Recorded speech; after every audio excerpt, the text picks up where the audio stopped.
Good evening, ladies and gentlemen, boys and girls, and squirrels from another world. We are here again today. Another wonderful Monday afternoon. It's a good thing. So, hey, Flair, Tweety, how you guys doing? Good to see you. Good to see you.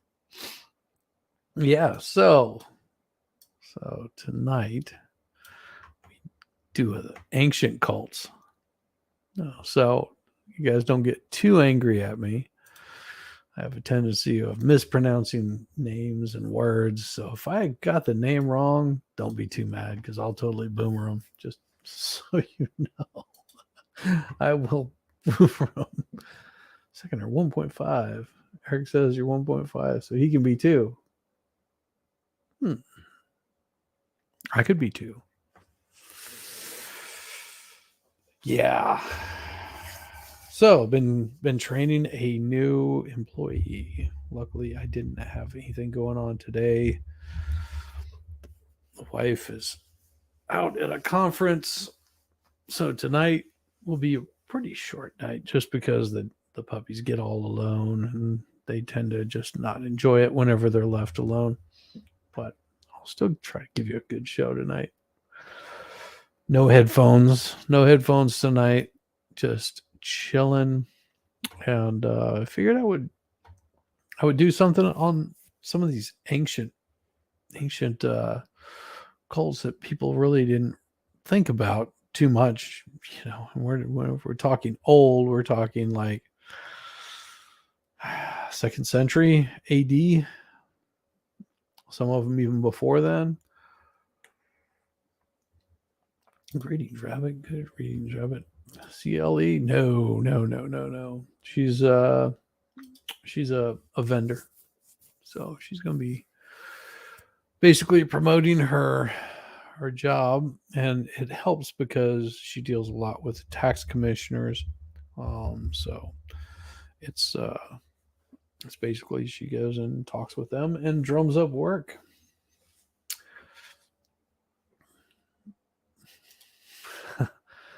I'm not a cult. I'm not. I'm just ancient.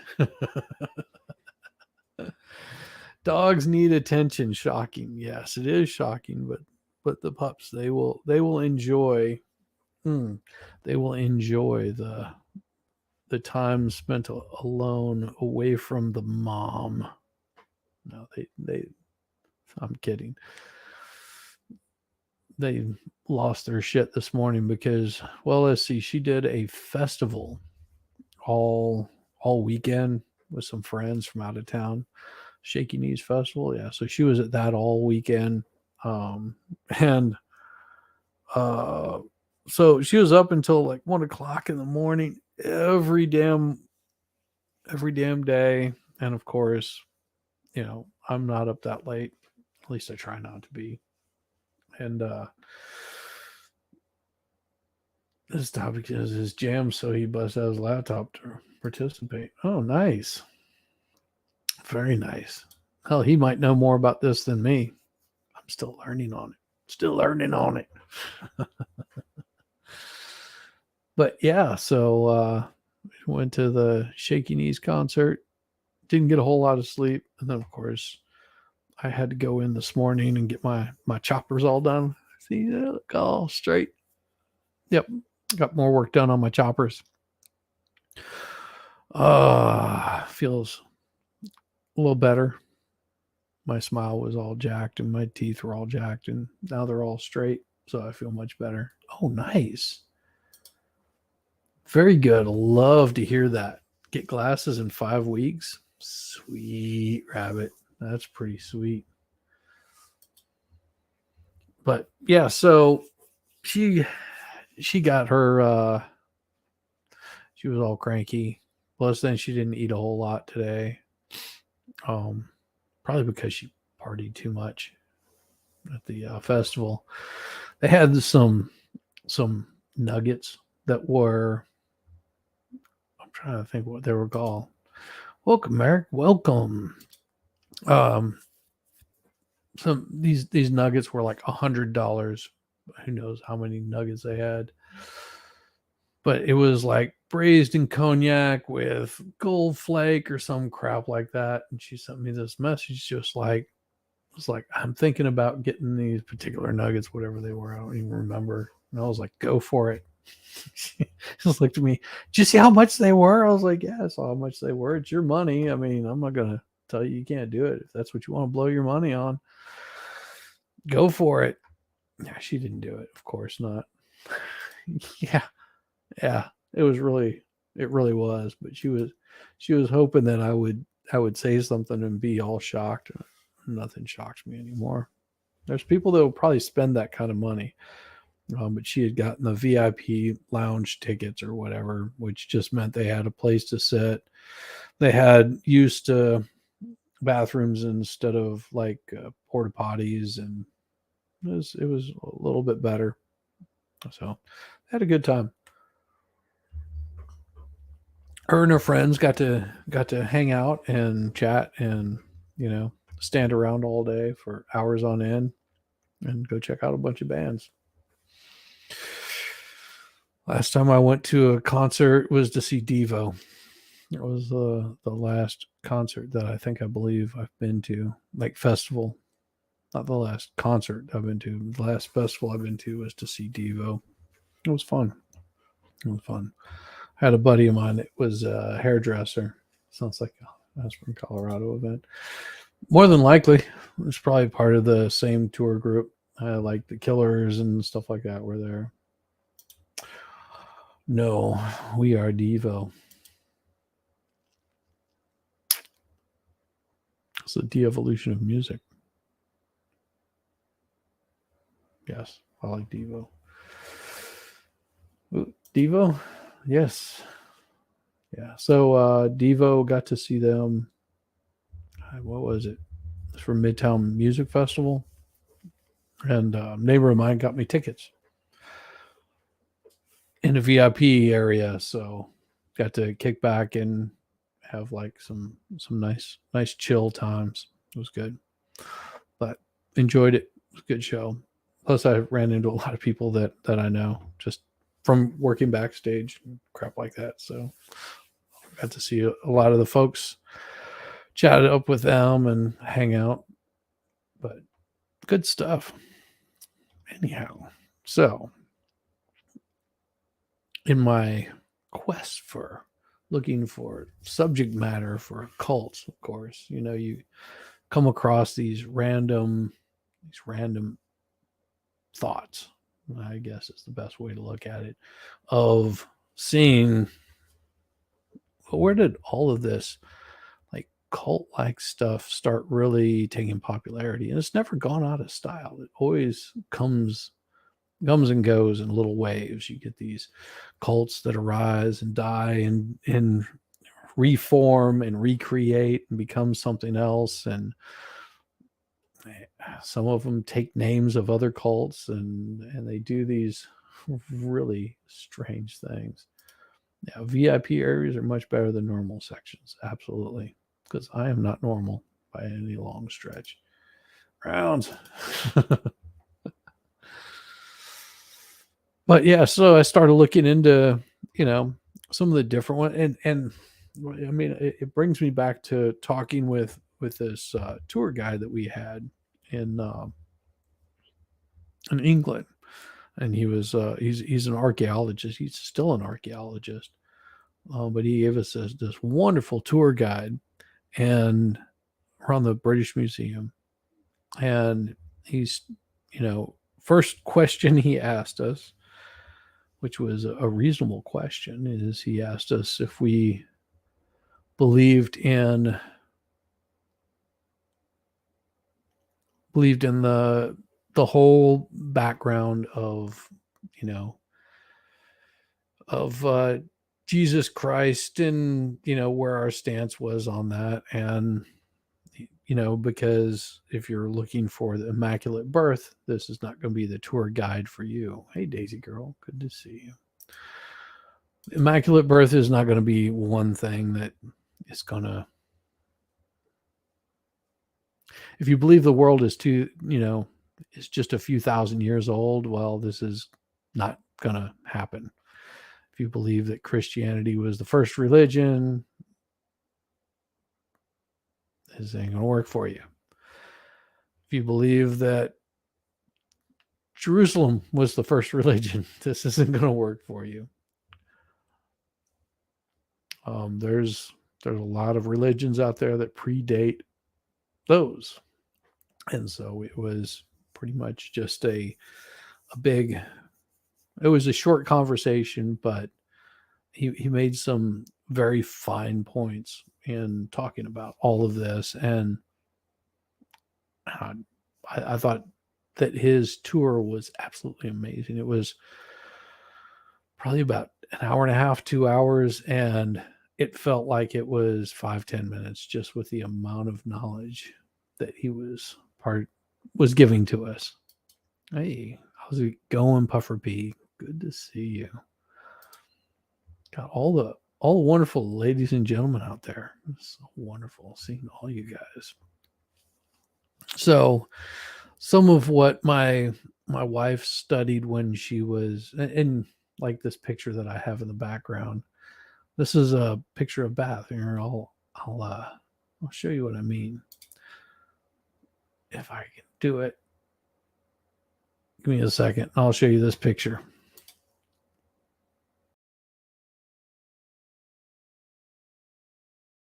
All right. So that right there is a picture of Bath.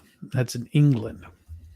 So the Romans were in England and they formed these baths. It was part of the Roman Empire at one point in time.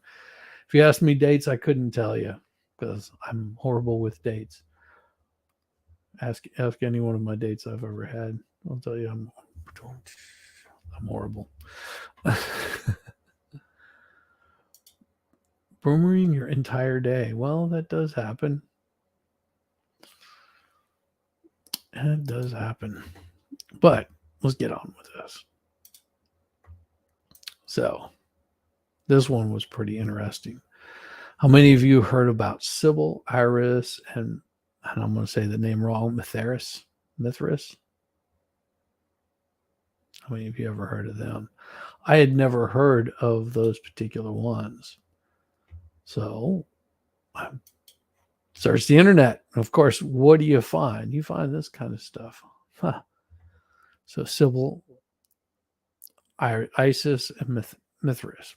I could be saying those names completely wrong. I think I got Isis right, but the other ones I don't. So this was the mysterious cult of religion in ancient Rome. The Eastern cults of Sybil, Isis, and Mithras played important roles in religion in ancient Rome. They discover how symbolism and mysterious practices offered their followers a new religious experience. I'm not up on this crazy. There you go. Easter and Christmas. We'll get to that because I did read a little bit of this. So these right here, it's a Isis right here, and then you've got Mithras, and I believe this is Isis. No, this is Sybil right here. So Isis, Mithras, and Sybil. Sybil's crazy. It gets a little creepy with these people. But this person did a really good job on this. Religion in ancient Rome shaped many aspects of daily life for all members of society. And the polytheistic state religion and its pantheon of Greco-Roman deities was the most dormant form of worship. But by the 2nd century, the state religion had declined in popularity. Instead, people started to look towards new religions such as those of Sybil, Isis, and Mithras. These new religions mostly originated from the East and are often referred to as Eastern religions. This is a broad term that encompasses modern-day Egypt, Syria, Iran, and Turkey. Okay, are you with me? Who is Ishtar? Who is Isis? Easter is Astarte. Ah, see? So the Eastern religions, also known as cults, came to Rome via Greece. The Greek world was greatly expanded by the conquest of Alexander the Great in the 4th century before Christ. As Alexander's army marched as far as India, contacted with new and exotic cultures and religions became more common over the following centuries. These cultural and religious influences began to filter into the increasingly powerful Roman world. New religion sounds like very old stuff. Well, they've been around longer than Rome. Good old monkey drop. Let's see. Just give you a little bit of a map here, the Roman Empire, and this is about 117 years before Jesus was even born, according to the Bible. So this is the world as they knew it. There you go. By the time of the Roman Empire, Sybil, Isis, and Mithras played important roles in religion in ancient Rome. Their worshippers stretched, yeah, they stretched all right, well beyond Rome and as far as Britain and the Black Sea. For three deities with such distinctive identities, there were also notable similarities between these. Each cult involved complex initiation ceremonies known as mysteries. He's older than Rome, which is almost as old as you. Almost. Each cult involved complex initiation ceremonies known as mysteries. There were also parallels in symbolism and divination practices. But what really drew these three cults together was the fact that they all offered a sense of personal salvation to their followers. Some scholars have even argued that an emphasis on salvation helped create an environment in which Christianity would eventually flourish. I'm no scholar, but I would agree with that.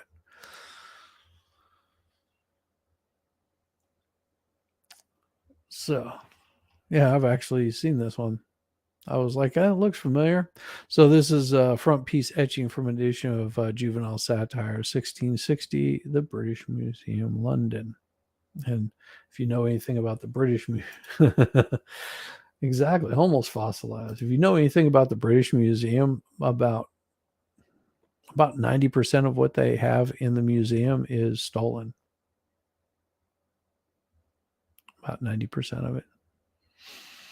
However, not everyone was drawn to these new exotic religions. Many people were suspicious of them. The poet Juvenal, that's nice, epitomized with this hostility with his satires, which are full of aggressive comments about their followers and their practices. But for every critic, of course, there's always going to be a devotee.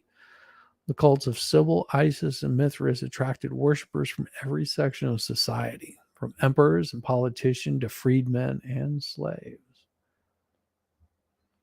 So that's Sybil, the great mother goddess. You think she's a little tough looking there. Just think about what they end up doing in her name. Sybil was originally known as the great mother goddess of Anatolia. I can't say that right. Modern day central Turkey. So somewhere in there. This Sybil was a fertility goddess who watched over the world. Her Roman equivalent, so imagine this, she was from Anatolia around Turkey, but her Roman equivalent drew parallels with the ancient Anatolia goddess, and both were primarily goddesses of well-being. Roman Sybil was a fertility goddess, but also a protector from disease and the violence of war. She was also a goddess closely associated with nature, particularly mountains, and she often is depicted with guardian lions as such. 2nd century AD, the Metropolitan Museum of Art, New York. The cult of Sybil came to Rome under unusual circumstances. So they actually have a very specific year for her introduction to religion in ancient Rome. The year was 204 BC.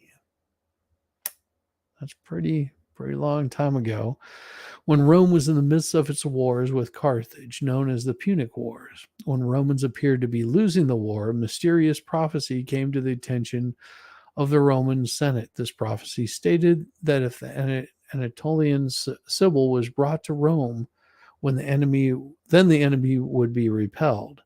The sacred statue of Sibyl was duly shipped into Rome, and the Carthaginians were soon on the retreat.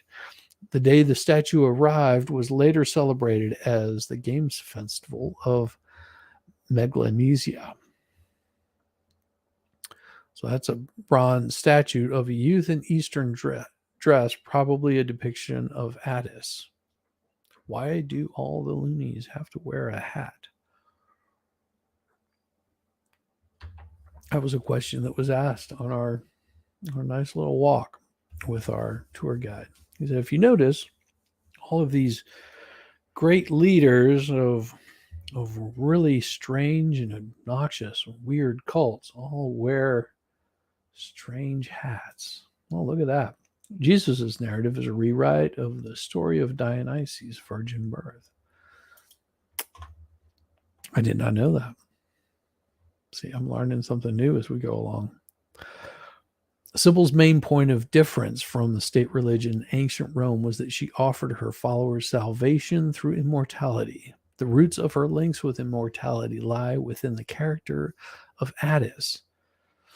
So this is where it gets a little bit creepy, because in mythology story of Attis and Sibyl, the pair fell madly in love, but love affairs between mortals and gods rarely run smoothly. Soon young Attis was unfaithful to Sibyl.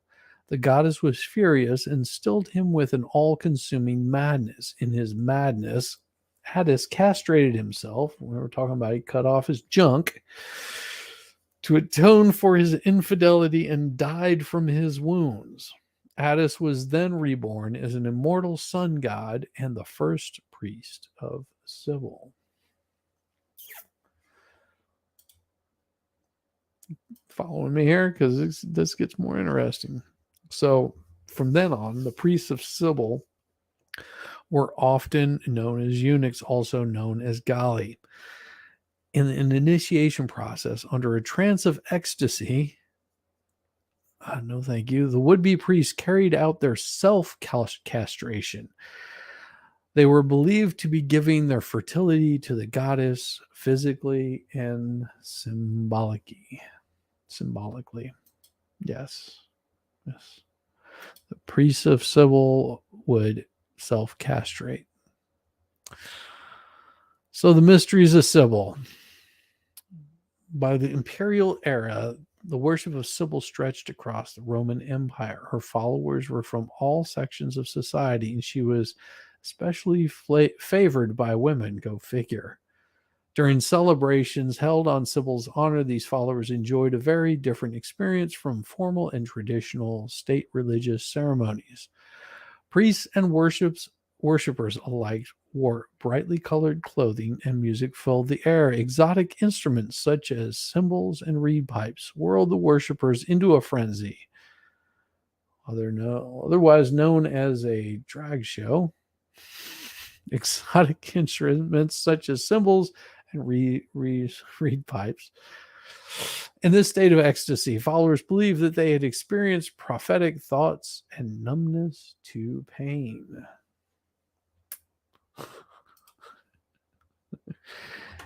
Doesn't it, though? You think they might just be sacrificing to Sibyl? We can just call them Sibyls or something. Oh, I've seen this one. Nope, I have not seen this one. I've seen this picture before because I remember dude's nose missing in this bull. But okay, Sibyl's main festival was the spring festival held every March in Rome. This was a festival that lasted for many days. To begin, there was a procession and sacrifice This was then followed by a week of fasting, a symbolic form of rebirth. Next, there was a procession in which a pine tree, symbol associated with Attis, was brought to the temple of Sybil on the Palatine Hill. Finally, feasts were held, and a statue of the goddess was bathed in the river Almo. What was that? See, thankfully, Buffer is just a regular Christian. See, nothing wrong with that. When I was kicked out of Catholicism, I searched and studied different religions and found the same basic premise in other religions over time. Yes. All and whenever I talk about these being cults, these are predecessors to what people consider Christianity. Isis. We're coming to her.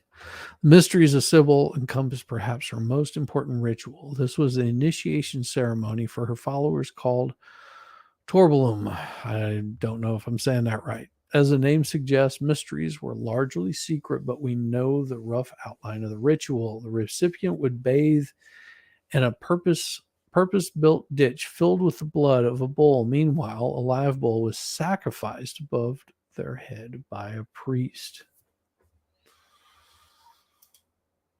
The same basic premise in other religions over time equals truth. I got kicked out of Catholic school when I was 7. I've always been fascinated by other people's mythologies and religions. Same.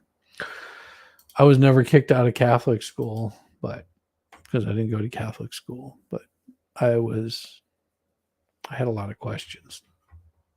Churches don't like answering questions if it doesn't follow their ethos, because it goes against the grain of what the religion might believe.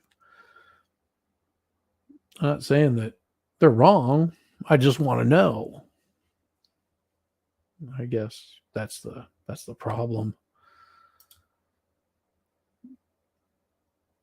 Wait, a phallic minute. The Egyptian goddess has something there. Boobies. Yes. But this is a very important person here also, besides Isis. Isis, like Sybil, was an ancient goddess long before she reached Rome. She was an Egyptian goddess and the wife and sister of the god Osiris. I think I said that right. In Egyptian religion, Isis was the protector of women and marriage, maternity, newborn children, and the fertility of the harvest. We can therefore see clear similarities with Sybil.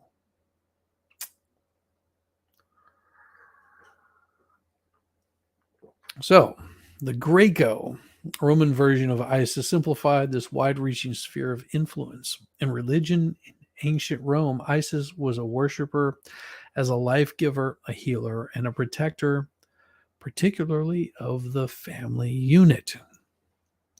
One important source on the Greco-Roman Isis comes from the Archaeologies. The Archaeologies were inscribed texts praising deities, often written in the first person. Praise comes in the form of a list of qualities and attributes. Some lists include unexpected details. For example, an archaeology found in Kyme in Greece names Isis as the creator of hieroglyphs alongside the god Hermes. The cults of Sybil, Isis, and Mithras attracted followers from every part of Roman society, but the cult of Isis was particularly popular amongst those on the fringes of society.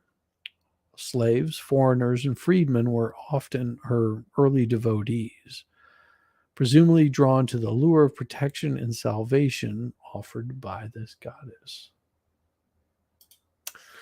The gods and goddesses usually get to keep their junk. Well, of course. You can't be unfaithful if one of them doesn't have it.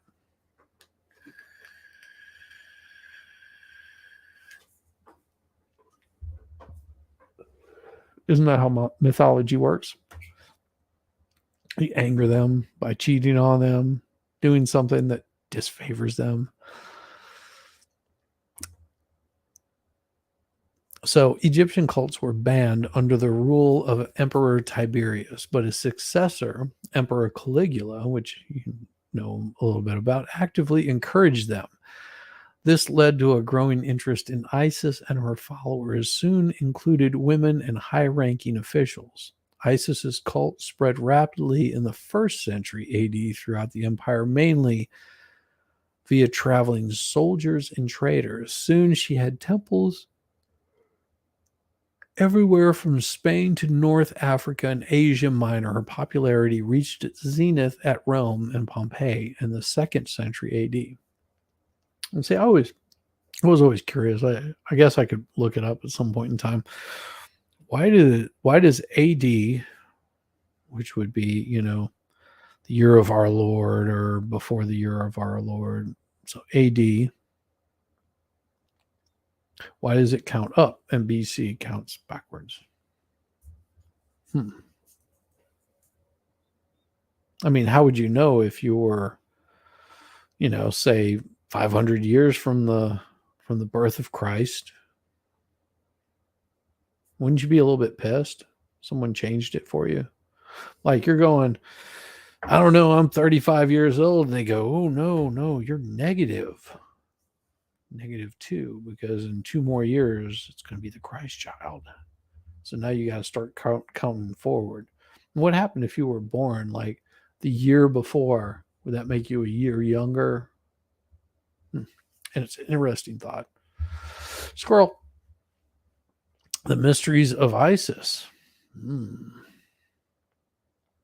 This looks like a clothes drying rack, doesn't it? Like something you would put like clothes on or towels to dry. She's calculated from the supposed beginning. Okay, I can see that. Ooh, here it is. So it's a Roman bronze Stritsum rattle. Well, it's a rattle. Okay. Much of we know about the mysteries of Isis come from Metamorphos, also known as the Golden Ass. By the second century AD, prose writers Aphelius, I could be saying any of these wrong, so don't yell at me. Aphelius describes the adventures of Lucius, who dabbles in magic and accidentally changes himself into a donkey. After various challenges, the goddess Isis changes him back and makes him her priest in a complex initiation ceremony. The exact details of the initiation process are not revealed. The secrecy is part of the pact between mortal and deity, but it is vaguely described as a ritual death followed by a rebirth into the light shown by Isis. Aphelius gives great detail about the procession held on the festival day of Isis. He describes a joyful atmosphere with worshippers shaking the sistrum, which is a type of musical instrument similar to a rattle. Statues of the Egyptian gods file past, and then attention turns to the priests. So this is a fresco, and it's supposedly in Naples. They're all looking up.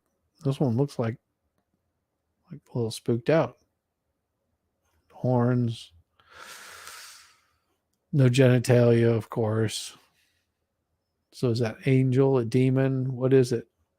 Don't know. Julian calendar predates BC and AD. There you go. Priests played an important part of the dissemination of religion in ancient Rome. The cult of Isis had both priests and priestesses. In the procession, they walked in a line, each holding a symbolic object sacred to Isis. These range from a lantern representing light to a breast shaped container full of milk. That was pretty kinky. Representing fertility. Okay. The high priest brought up the rear holding a sistrum and some roses. The procession terminated at the Temple of Isis. The Temple of Isis in Rome was destroyed by fire in the year of our Lord, 80. Freemasons, along with a lot of other groups, still utilize the similar simulation of dying to rebirth their initiates. Sorry, not BC. It started in 43 BC. There you go. But how would you know it was BC?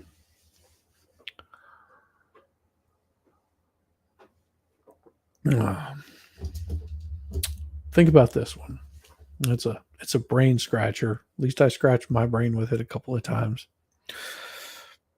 Imagine, if you will, that time doesn't exist. It's all one place, one spot. A little bit like that movie or TV show, whatever, Lost, which I only saw a part of it. I think I saw a good portion of it with my wife, but most of it I forgot. But just imagine all time happens exactly the same time with every single one of us being one mind, one brain, one soul, one entity, just at different points in time. So we're actually living the same experience. Like we're all one unit, we're all one whole piece. So we're actually, everyone experiences every single experience all at the same time. And at some point in time, you're like the richest man in the world. And also at the same time, you're the poorest man in the world. If time existed.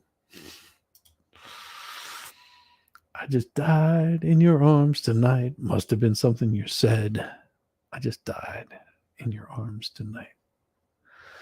Time exists. Yes, simultaneously, everything. Where's your NFL beefcake presently? Yeah, you could be you're actually your NFL beefcake presently, currently, and at the same time. In the middle of the night while you're or in the middle of the day while you're sitting here in the middle of the night. It's all happening at the same time. Strange concept. It's a brain scratcher. But I don't know the answer. Fuck if I knew the answer. You think I'd be doing this shit? I'm just an idiot on the internet. The procession terminated at the Temple of Isis. The Temple of Isis in Rome was destroyed by fire in AD 80, but was later rebuilt by Emperor Domitian. Its obelisks are still visible today at the Temple of Minerva and at the front of the Pantheon. Pompeii also had a beautiful temple to Isis, thanks to the incredible levels of preservation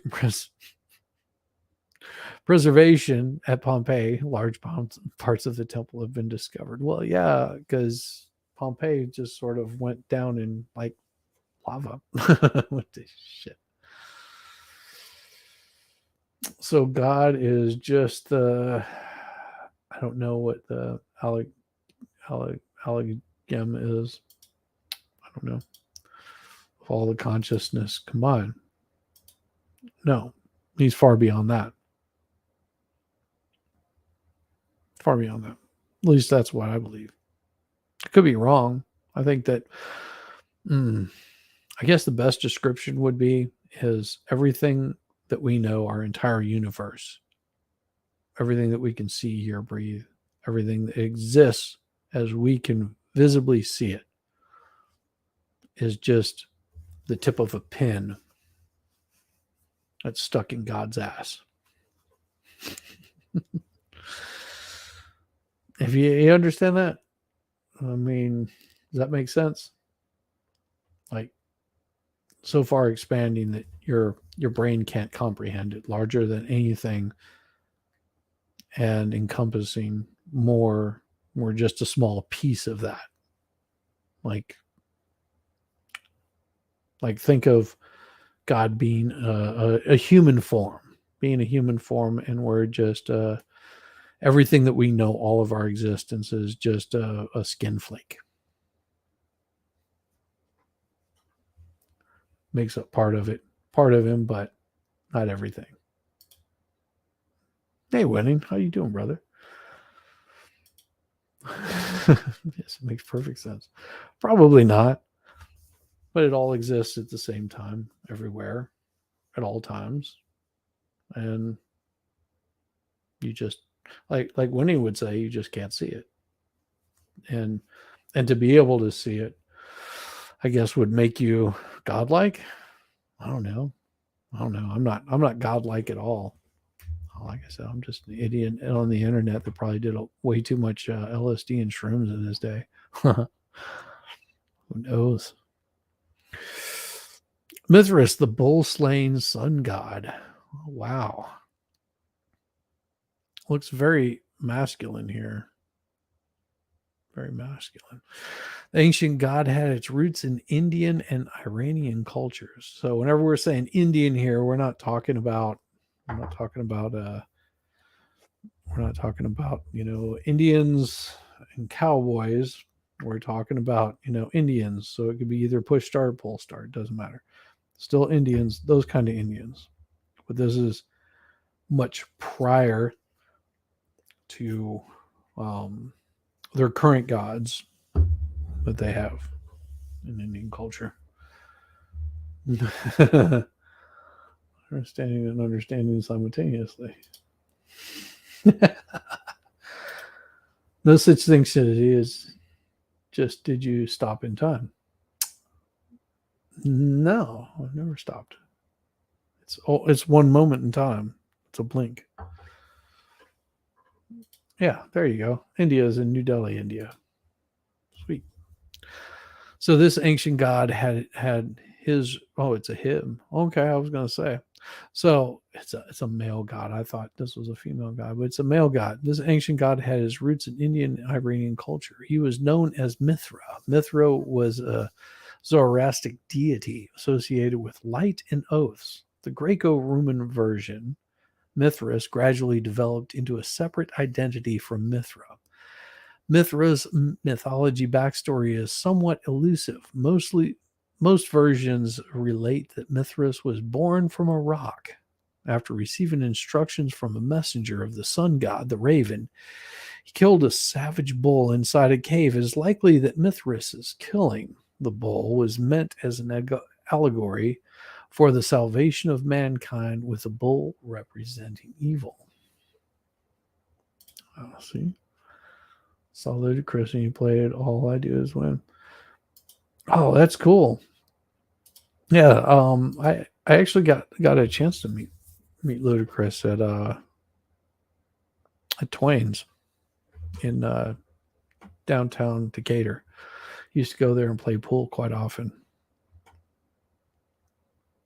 Pretty cool guy.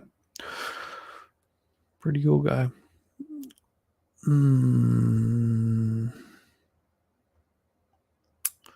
As well as being a savior god, Mithras was also worshipped as a sun god, thereby retaining a link with his ancient origins. His cult flourished in the Roman Empire in the 2nd and 3rd centuries AD and was most prominent in Rome and Austrasius.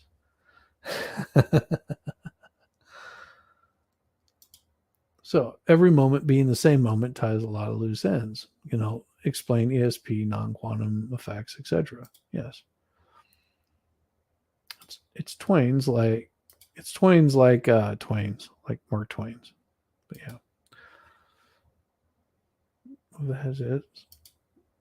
Space is all the same space as well. Yes.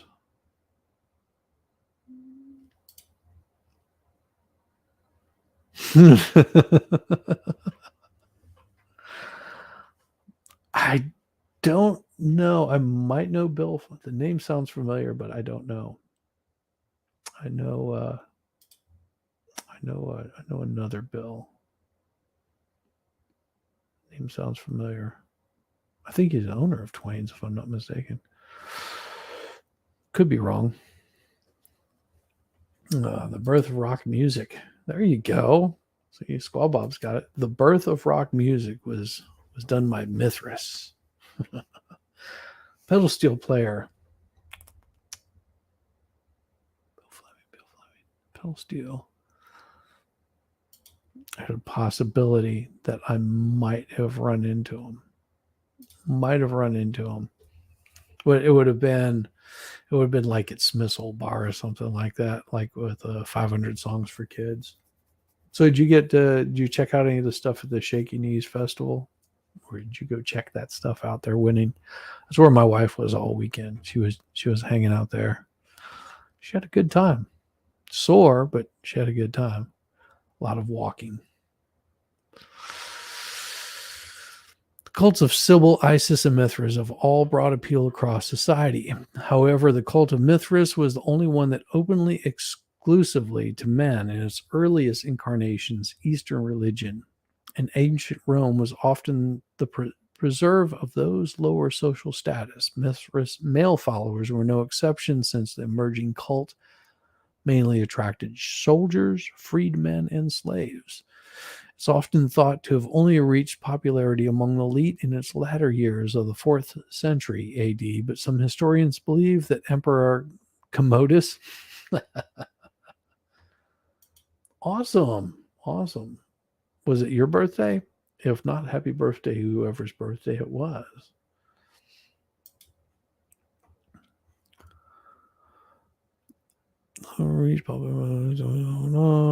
And Emperor Commodus, who reigned in 177 to 192 AD, was also an initiate. The 4th century AD Historia Augustus tells us that Commodus desecrated the rites of Mithras with murder.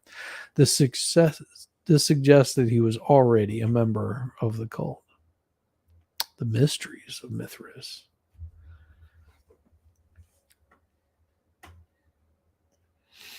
While there was much archaeological evidence of Mithraism, there was also very little literary evidence.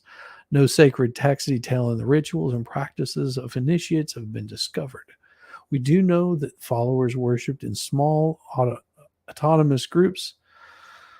I hate that word. One important aspect of Mithraism was that it conducted underground. Groups would worship and socialize in the subterranean room or cave known today as a Mithranium.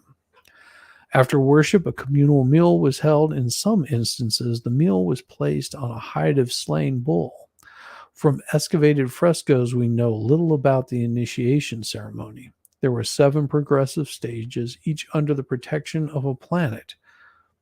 And just imagine, at this point in time, they knew that there were planets. Yes, as in Crapper. Commodus. Absolutely.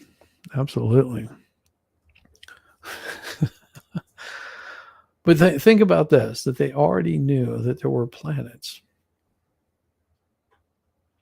This was before Christ.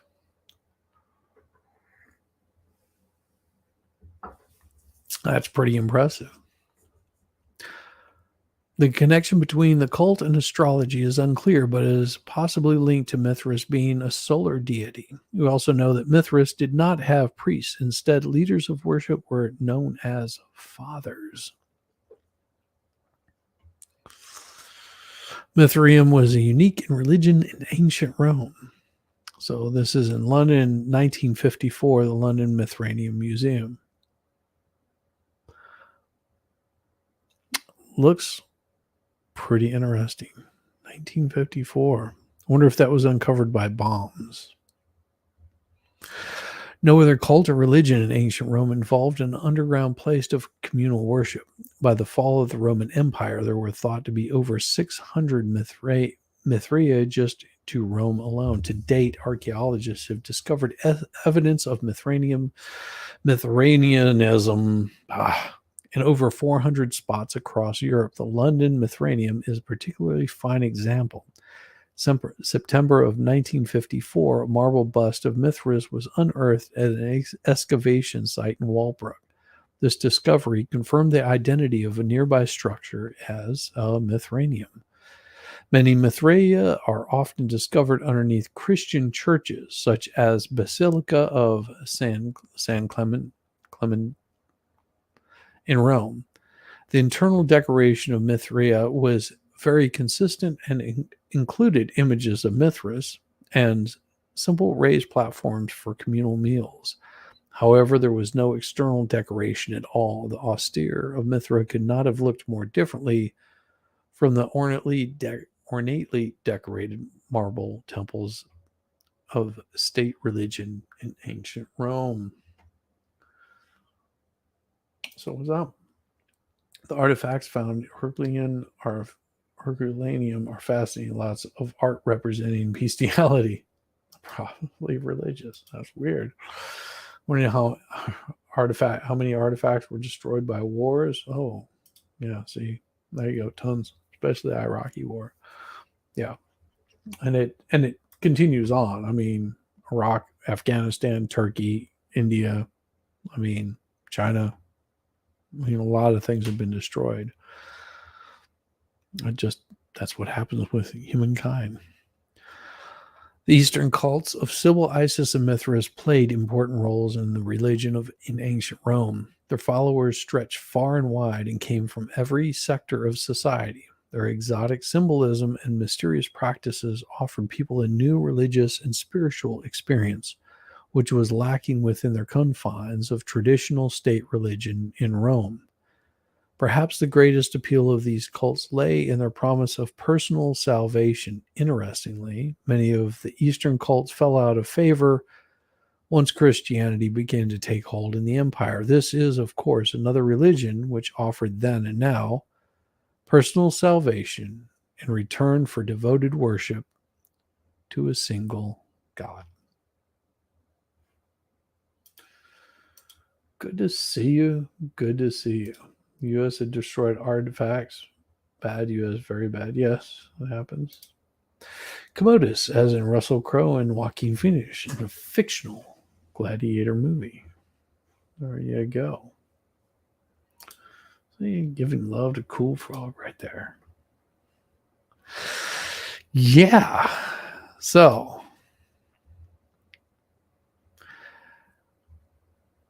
that's not all. There's still plenty more involved in this because it gets creepy, like really creepy, really dark. Creation versus destruction, universal balance, physical. Yeah, I would agree. Creation versus destruction, universal balance. Star Wars, that's a perfect example of creation, destruction, good, evil, balance in the force. For every action, there's a greater or equal reaction. For the balance win, winning reality. Winning reality for the win. Absolutely. The giant warehouse, yeah. Everybody's doing the cool frog dance these days. If you haven't seen it, check out Winning Reality stuff. He's releasing pretty cool things. I think they were locked away in his archives. Oh, I'm sorry to hear that. I'm sorry to hear that, Tony. That your internet went tits up. Sorry to hear that. Really, that sucks. I got to check out a piece of it. It was good. I enjoyed what I saw. I couldn't hang for very long because I was preparing for this, but sorry to hear that, man. It looked like everything was going smooth. Really, really sorry to hear that. It's never any fun. So this one here, oh, there's also the Elysian Mysteries.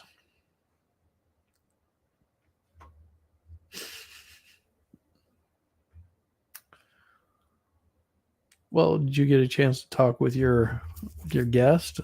Your guest seemed to be pretty knowledgeable. But I'm sorry to hear that. I really am. Really. That sucks.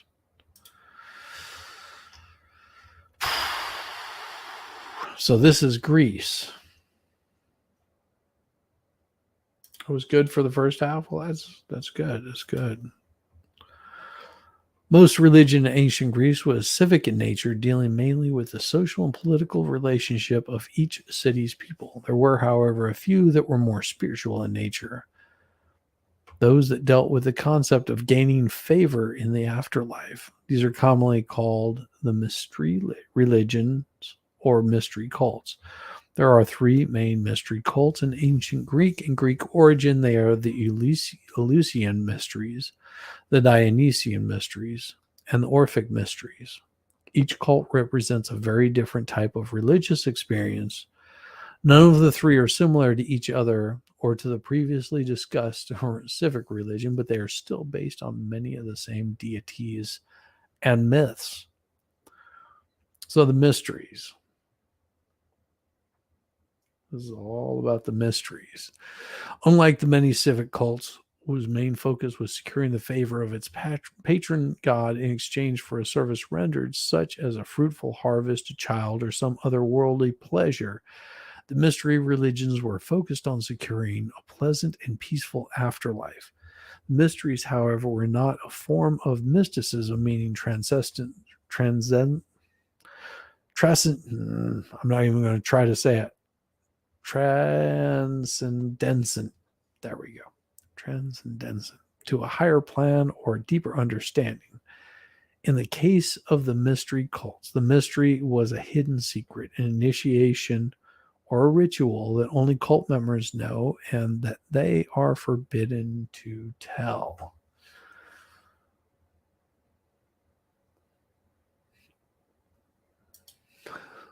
I'll pound out screeching chords of my guitar to take out your frustration.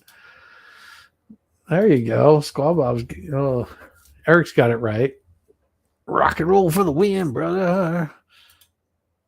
Du, du, du, du, du, du, du. Yeah. So the Eleusinian mysteries. So the Eleusinian mysteries were discovered in the sanctuary at Eleusis, and this was around mid 4th century BC, from the National Archaeological Museum in Athens.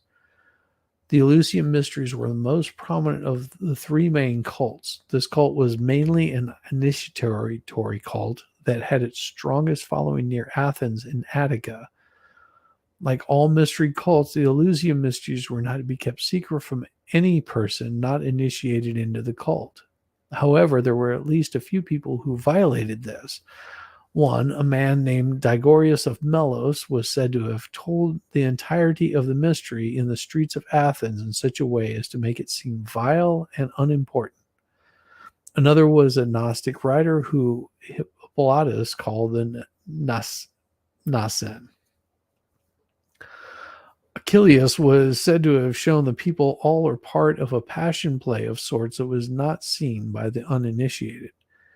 These men allow historians a written account other than just archaeology and architecture on which to base their research. They provide a contemporary account of the cult and its practices, thus making the Eleusinian mysteries the easiest to study and understand. Rip guitar. Athens, Georgia. No, not Athens, Georgia, Athens, Greece.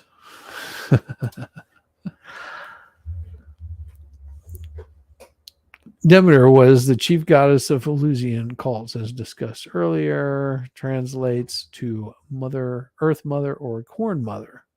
Cornhole from my butthole. She gives her name as a collective unity of one representation of the triple goddess, that of Kor, Persephone, and Katie. I'm gonna slay those words completely. Separately, they are the maid, matron, and crone, and together they are the mother goddess Demeter.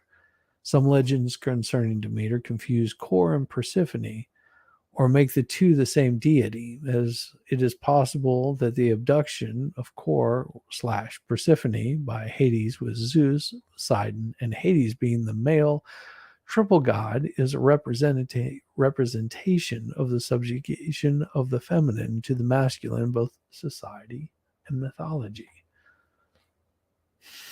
Bulldog cult. There you go. Time to join a cult? I don't know. College football is a cult? Oh, not really. Not really. You can leave anytime. You can tell all their secrets, just not before game day. So, yeah.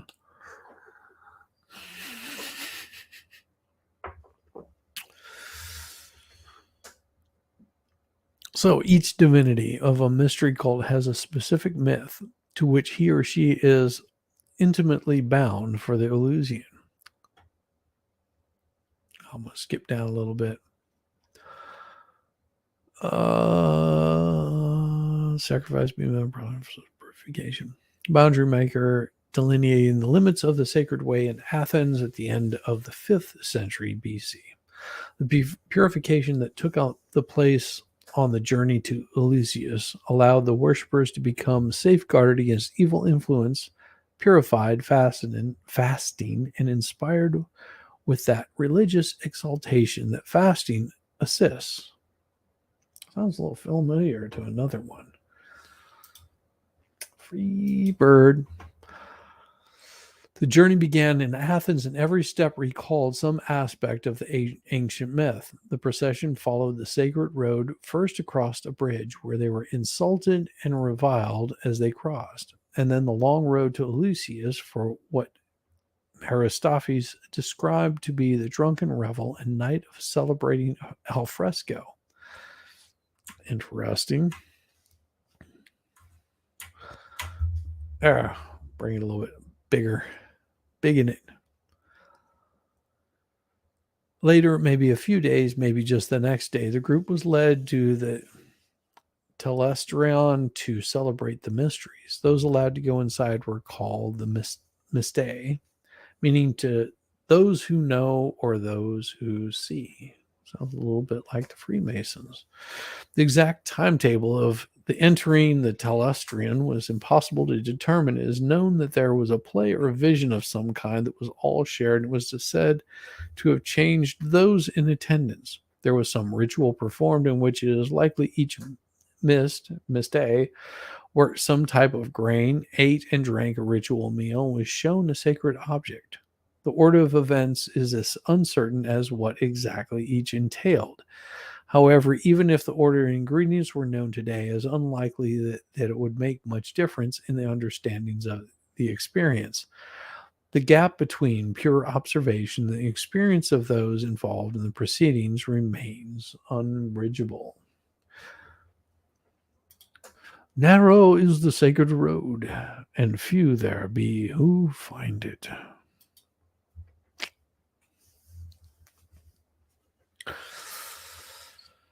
It is unknown that it was involved in the purification before the walking of the sacred road. However, it is certain that fasting was a part. This fasting would have been closer to the Islamic tradition than to the Christian tradition, meaning those on the fast were allowed to eat at night but not during the day. The purification also required an element of sexual abstinence and ritual washing. The lesser mysteries were also seen as a part of the purification process. Once the congregation was pure, they could begin the walk down the sacred road. L.R. Farnell speculates, well, so that means he just doesn't know, that the insults thrown at the procession as they cross the bridge are ceremonial and turn evil away from the holy procession. He believes this is based on other rituals at the time using insults for this purpose. The basic assumption is based on deceiving the evil spirits in the premise of that if the evil spirits think that the procession was already corrupted, that then they will leave it alone. The procession was said to be led down the sacred road by the god Lacos or Icos, and was to have left on the 19th of Bodrium, which was probably sometime in August or September. This was Lacos who held the rambunctious party after the exhausted trek to Ulysses. Once inside the Testron, the order and nature of the events became much harder to discern. It was most likely that the ritual meal came before the play or apparition. Over the past 40 years, scholars have suspected that natural hallucinogens similar to LSD may have been used. No. You think? Maybe they had something better. maybe there's something better. One of the main reasons was this suspected was some of the symptoms that accompanied the revelation included fear and a trembling in the limbs, vertigo, nausea, and a cold sweat. Sounds a little bit like a James Brown song. The method of delivery used to administer the drug was most likely by mouth during the ritual meal, quite possibly in a drink called kaikion something. Try to pronounce that shit. For many years, the possibility of drug use to induce visions at Lucius was discounted on the basis that at the time the civilization was not advanced enough to refine the drug. However, that is not the case. After much research, Albert Hoffman discovered that people would have easily been able to create a drink that acted the same way LSD does. The most probably used a type of ergo, a fungus that grows on barley mixed into the drink. Go figure. Sounds like a first date. Yeah, everybody's getting roofied. Everybody's getting roofied up. They're partying, they're drinking, they're abstaining from sex. So they're all pent up. What are they going to do? It's like any mass movement that you see of any sort of other group where they have a vision. Everybody else has the same vision. It's amazing. Yikes. At first I thought it said tacos over here. I was like, oh, they ate tacos. The play that took place was supposed to allow the initiate to experience the return of Persephone and her infant son, I'm going to say that, I'm butcher that name, Icos. Then in a ceremony not unlike many religious services and artistic productions today that manipulate emotion through music and lighting, the Mystay would see the return of Persephone that Demeter so longed for. The viewers would chant, the priest would chant, the music would rise at the right moment, and light would become darker. Then the ghostly form of Persephone carrying her child would appear in a bright light just as a gong sounded, and the priest yelled, "The terrible queen has given birth to her son, the terrible one." Dun, dun, dun. The possibility of the play being part or all of a shared drug-induced vision could account for why much of the Lucian mysteries are so hard for us to understand today. No matter how much study and observation is put into the matter, without taking the drug and going through the initiation is impossible to understand what those who did experience. Amazing. Thoughts, questions, stupid musings? Grab a drink, have some fun, hit that like button, give it a thumbs up.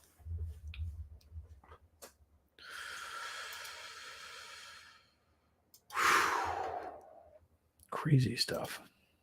Yikes. Yikes, indeed. Dionysian or Bacchian, the Orphic mysteries. I'm not going to be able to do this for much longer. Sometimes you just need, sometimes you just need chemicals to make a first date work. Yeah. A little bit of alcohol to sort of get you just like a little more loose-lipped. So many live streams happening presently. That's good. We like that. Mine is more interesting. Not really, but I don't think I was in the British Museum, but I did not see this particular one.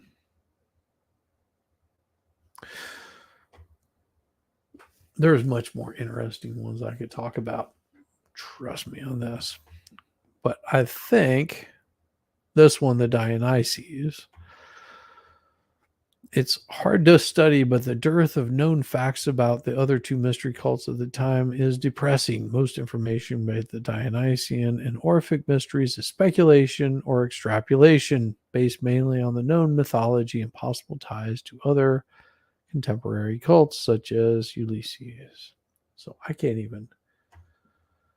True chemicals makes the dates more interesting. Yeah. So I am gonna not even extrapolate on this, but you notice priest got the funny hat. Always have the funny hat. Why is the high priest do? So because that was such a short one, as different from the mysteries were from the established civic religion of ancient Greece, they still remained complementary. Vernon insists that neither in belief nor practices did the mysteries contradict the civic religion. Instead, they complemented it by adding a new dimension suited to satisfy needs that from the civic religion could not fulfill. The revelation of the divine in the form of Persephone returning from the underworld, the Bacchic ecstasy inspired Dionysus, or the struggle to overcome the inner Titan and rejoin the night are all attempts to satisfy the human desire to belong to a power greater than oneself and to ensure that power gives you a pleasant and peaceful afterlife. The mysteries were always on the fringe of Greek society, some more so than others, but those who followed the mysteries constituted a large minority.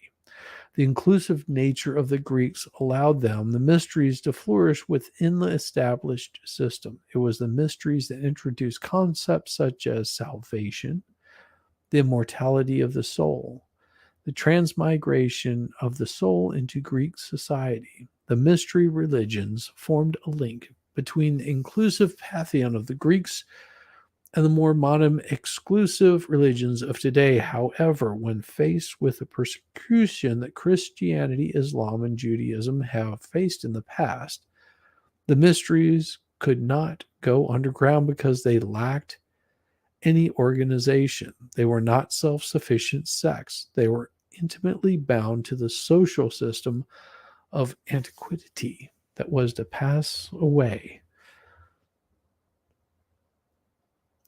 This is probably one of the most important things right here to me in reading all this, in reading that, this one line, this one single line right here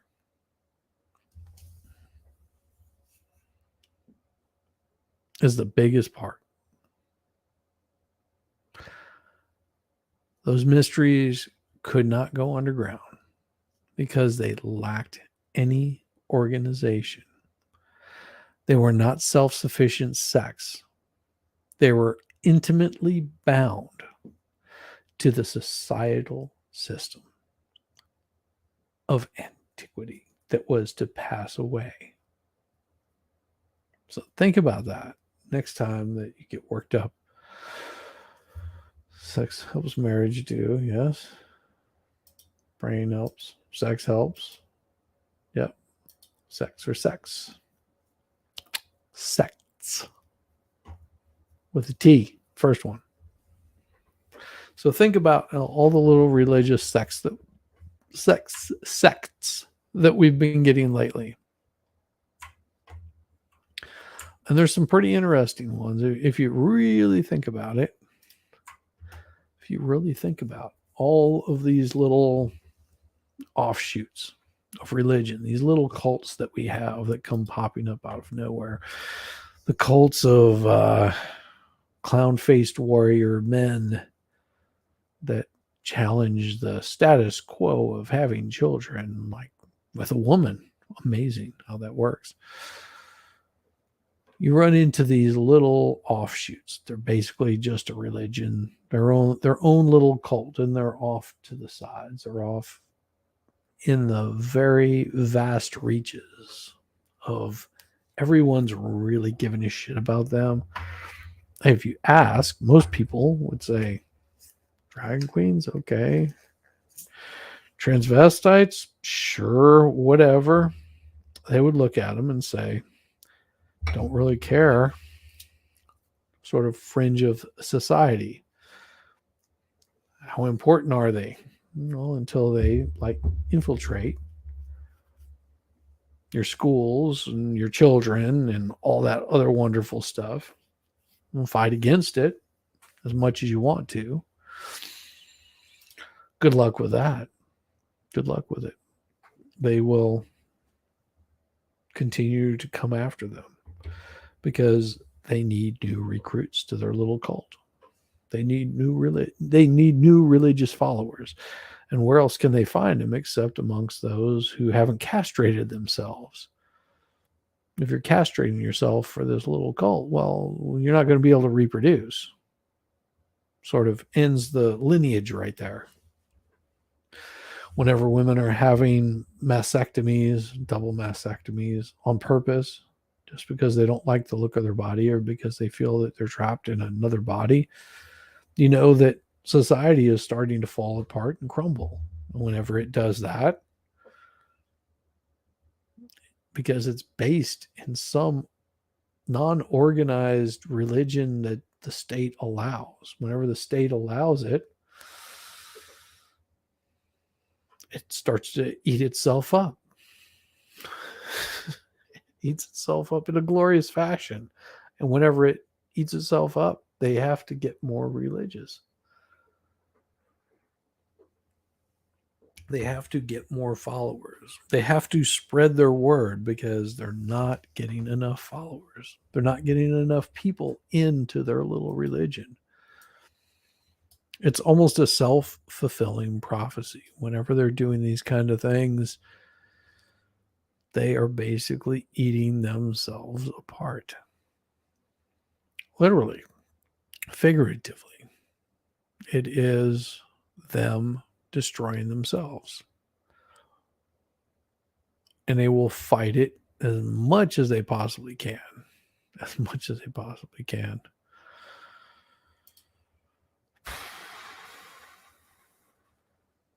It's a sad state. Religious sex sounds interesting. Puritans will rock your world. Yes. That's why the Shakers died out. Yep. I hope they did. I hope they did. Shakers, huh? Well. Shakers. Religion.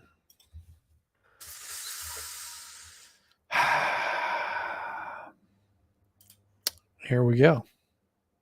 You'll like this. Like Mennonites, sort of. Yeah. Closer to the Quakers. Quakers, Mennonites. But we'll bring it up. Just for you, Eric. Bed jumping sounds fun. Yeah. So here we go. Shakers. And this is taken from Wikipedia. For the Indian Shaker Church, see Indian Shakers. Shake them Indians. Not push start or pull start American Indians, you know. People that were like Native Americans, lived here before we did. I think they came from Japan or China or something like that. The United Society of Believers in Christ, second appearing, are commonly known as the Shakers, are millenarian Restoration Christian sect found in 1747, sorry about that, in England, and then organized in the United States in 1780s. They were initially known as Shaking Quakers because of their ecstatic behavior during worship services, espousing egalitarian ideals. Women took on spiritual relationship roles alongside men, including founding leaders such as Jane Wardley, Anne Lee, and Lucy Wright. The Shakers emigrated from England and settled in revolutionary colonial America, with initial settlement in Waterville, I can't even pronounce that, New York, present day colony. In 1774, they practiced a celibate and communal utopian lifestyle, pacifism, uniform charismatic worship, and their model of equality of the sexes, which they institutionalized in the society in the 1780s. They're also known for their simple living, architecture, technology, innovation, music, and furniture. During the mid 19th century, an era of manifestations resulted in a period of dances, gift drawings, and gift songs inspired by spiritual revelations. At its peak in the mid 19th century, there were 2,000 to 4,000 Shakers believed living in 18 major communities and numerous smaller, often short lived communities. External and internal societal changes in the mid and late 19th century resulting in the thinning of the Shaker community as members left or died with few converts to the faith to replace them. By 1920, there were only 12 Shaker communities remaining in the United States. As of 2019, there is only one active Shaker village, Sabbath Day Lake, Shaker Village in Maine. Consequently, many of the other Shaker settlements are now museums. So, yes, you missed boobs.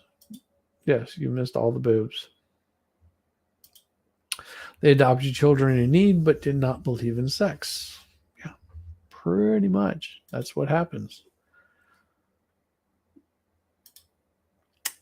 No, that's not what they're saying. They're saying there's just not enough.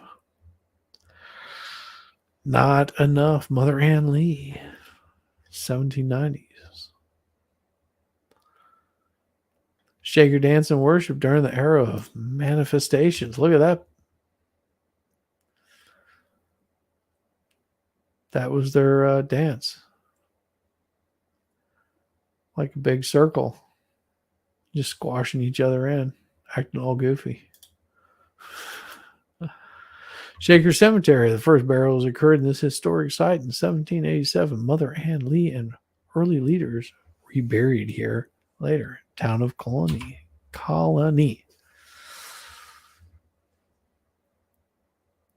It's crazy. I don't know. It's crazy, crazy stuff. It gets really interesting when you have circle dance looks a little bit scary and look like they just need their bits rubbed. Yeah. I mean, but they believed in celibacy.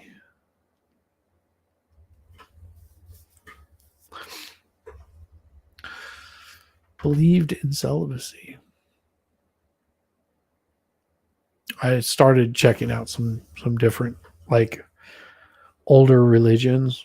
You wouldn't believe how many have been around for quite some time that use various what's the best description? Symbolism from other religions that are older than theirs, but they don't realize that they're using them. It happens. It happens quite often. It just gets repurposed. It's like we talked about this earlier. Repurpose the cult, repurpose the religion, repurpose that voice that they have. That's why you have to be careful for yourself. Don't fall into other people's craziness. Nobody has the answer to salvation. And when I say nobody, I mean nobody. I don't. Churches don't. They don't have the answer.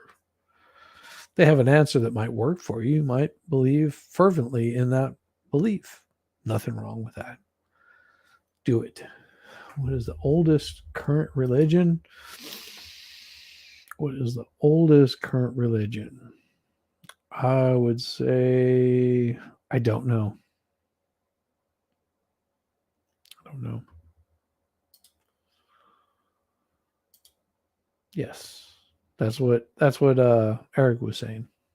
Was they took it. Hinduism. Okay. It's been called the oldest religion in the world. I can see that. I don't know. I guess I could Google it, but I'm not going to. That's what I got you guys for. You're my researchers. You guys are awesome. Um, no, it's interesting. The whole concept of religion is very interesting, because each one of us have a different experience.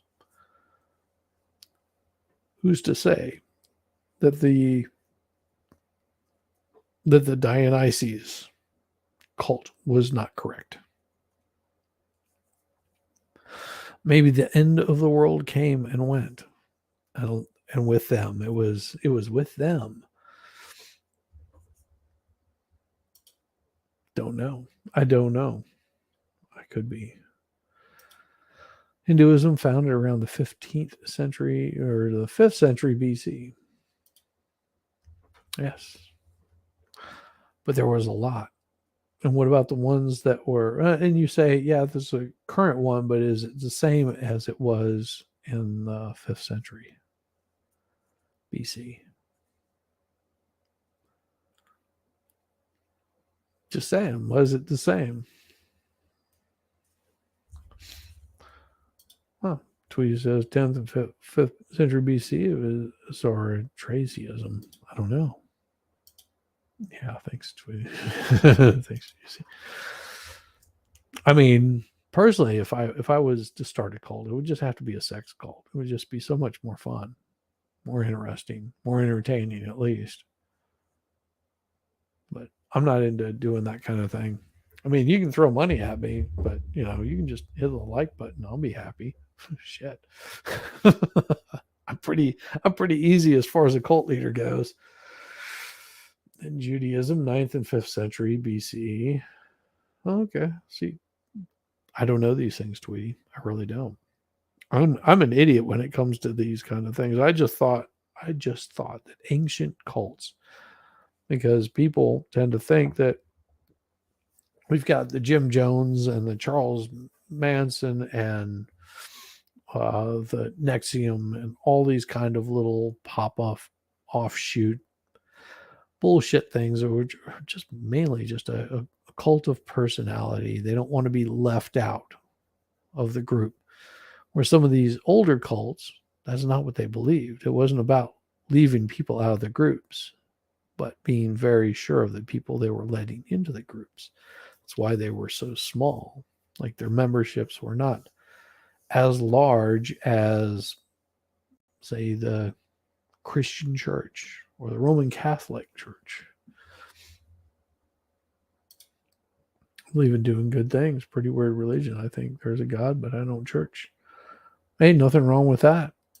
Nothing wrong with believing in doing good things. I've found that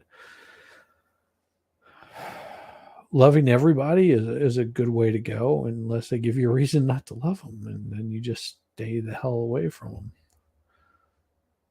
If offshoot cults been around as long as religion, of course it'd have to be. I mean, think about what is it, Calvinism? That would have been considered a cult. Lutheran, Episcopalian, any of the Protestant churches, they would all have been considered an offshoot, a cult. They just had their different way of looking at it. I don't know. That's just me. That's the way I look at all of the religions is say, well, which one came from which and which way did it go, and which one stuck around or change.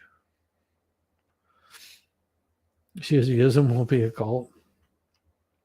It's no, it's actually it's a no. It's a flux nuts.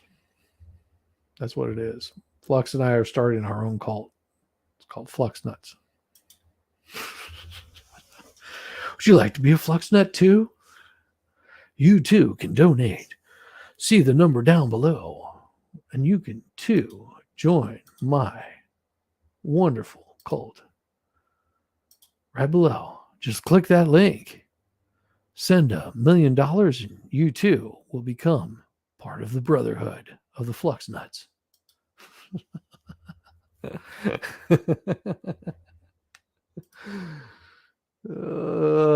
It's shiz on them. Shiz on them. I don't know. could be if they wanted to be. I mean, if they thought that that would be sanctimonious for them.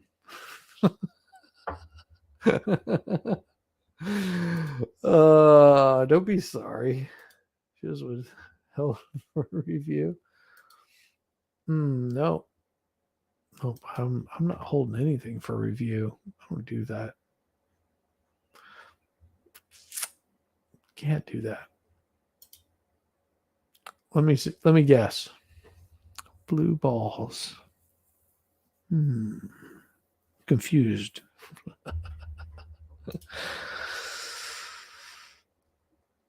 I hope everybody's had a good weekend.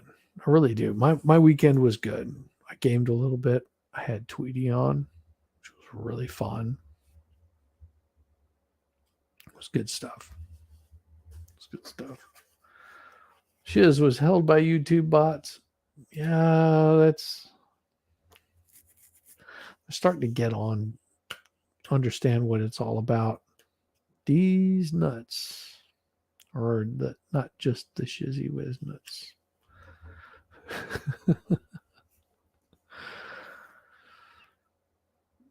No, it was a good weekend. And then my wife is going to be out of town for till Thursday, so she'll be back Thursday night. That'll be fun. I always enjoy it whenever she gets back out of town. And I'm glad to hear it too. And then of course she'll be heading back out of town again because she's got to do some lawyering stuff, which will be around the end of the month.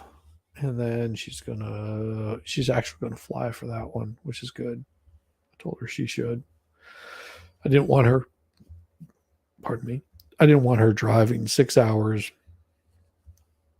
each way, and just her time is more valuable than that. So she'll lawyer cult stuff. Yeah, that's what it is.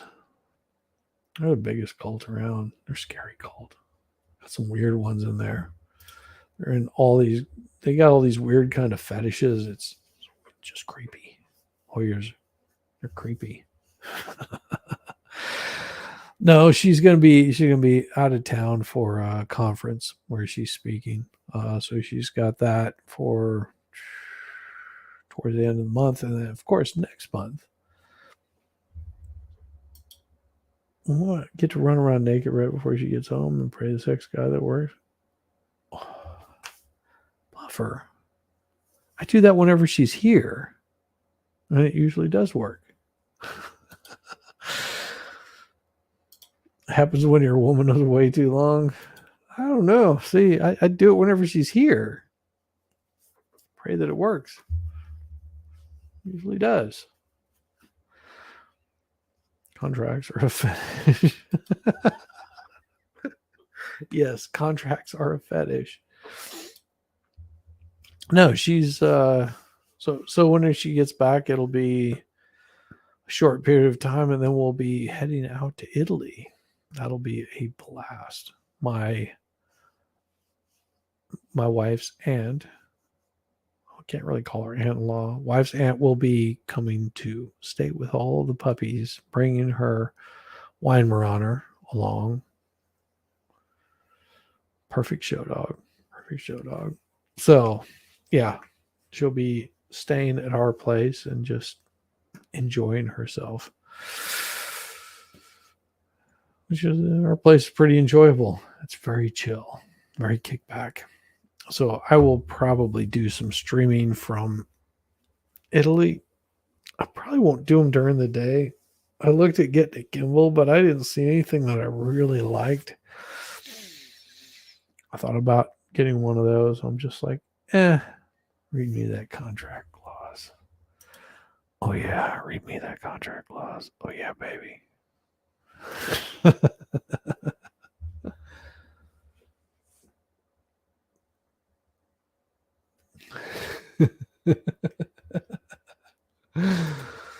Oh, Hill Shazy. Yeah. Expert is starting. Well, if that's the case, if he's getting ready to start, Everybody, go check out the expert. What I'll do is I will send a link to it if I can find it. Oh, yeah, there we go. So we've got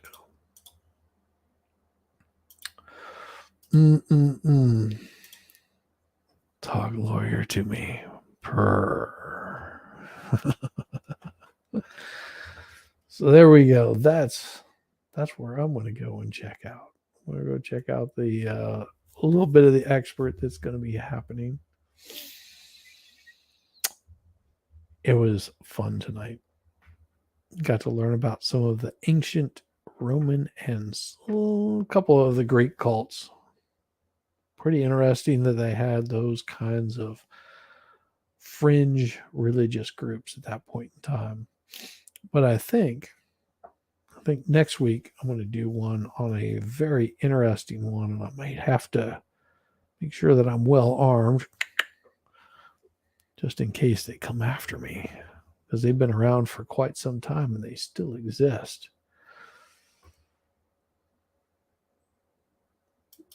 Oh, thank you. Read me that subparagraph. Yes, read it to me.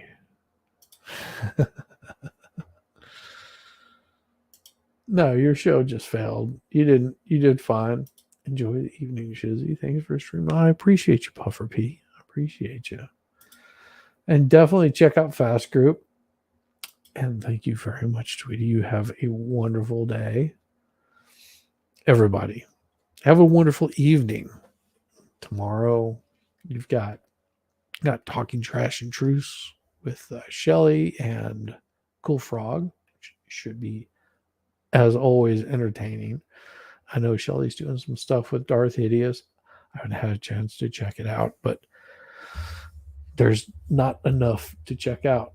Check out Fast Group. He is a wonderful, wonderful person, and he is doing stuff not only on Facebook, but I think he's doing stuff on Rumble, and he's doing it on YouTube. So he's everywhere. Oh, thank you. Thank you. And thank you very much, Eric, for coming by. I really appreciate you. Gave me some extra topics to look into and think about and talk about. So interesting stuff left, right. But for now, we're going to end this show. You get to watch my turtles dance in the pale moonlight, and they are going to have a blast as they swing and sway. Say good evening to all of you, and good night. Peace, y'all.